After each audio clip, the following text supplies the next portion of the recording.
Kahapon pa ako nakikipag-ugnayan sa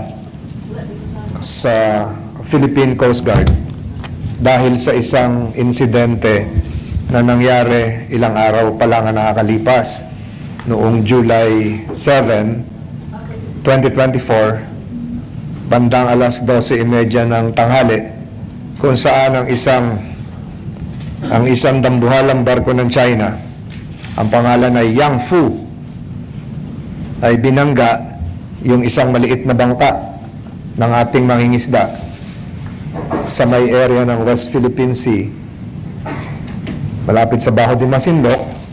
Nasa akin yung coordinates. At dahil dito, lumubog yung bangka at nawawala ang isang mangingisda na ang pangalan ay Jose Mondoñedo. Si Jose Mondoñedo ay huling nakitang palutang-lutang, ito yung pangalan niya, July 7, 2003 sa may West Philippine Sea. At ang pangalan ng barko na bumangga ay Yang Fu. Ito yung coordinates kung saan nangyari.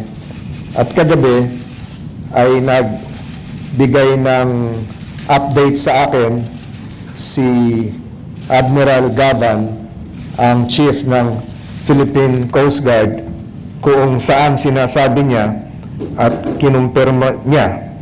Ito yung text niya. Good evening, sir. Hinahanap na po natin since July 7, sir. As soon as reported po sa atin, sir, ng Coast Guard vessel 4003 did first as it's been patrolling Bajo de Masinloc. Then today, Coast Guard vessel 4407 relieved the ship, sir. Coming from Admiral Gavan.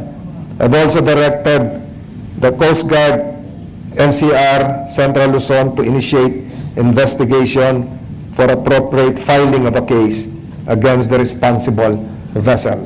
And it would seem na ito yung pangalan nga ng vessel, baka mali lang ang pronunciation ko, Chinese characters, Yang Fu. Isang malaking barko na binangga. Muli yung ating mangingisda na nangingisda at nawawala si Ginoong Mondoñedo since July 7. So, yan po yung ating breaking news sa inyo. Kung matatandaan nyo, matagal-tagal na, meron din nangyaring insidente nito sa may Dalampasigan, malapit sa Pangasinan, kung saan meron tayong na-file na kaso at nag-report na rin po sa akin ng Department of Justice na kahit walang koordinasyon at tulong ang Marshall Islands, ay nasampahan na ng kaso yung isang barko. Kung matatandaan nyo, nag-hearing tayo mga ilang buwan na, matagal-tagal na yon, kung saan meron ding nasawi na mga mangingisda tayo. So ito, kumpirmado ito, July 7. Nais ko pong kunin ng pagkakataong ito para marinig nyo yung isang nag-report sa akin sa pangyayaring ito.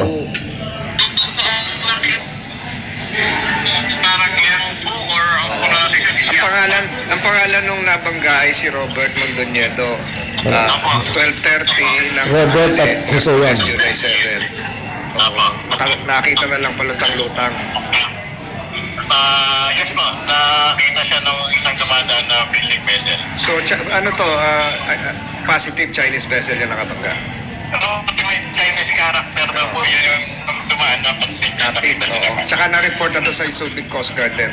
Yes ma'am, high commander po ng Coast Guard Subic, siya po nakakagat lahat talaga. Okay, salamat Kusihan, salamat. Yan po ay tinig ng isang konsihal ng San Marcelino, Zambales. Ang pangalan niya ay Councilor Lee Aquino. Okay na tayo doon.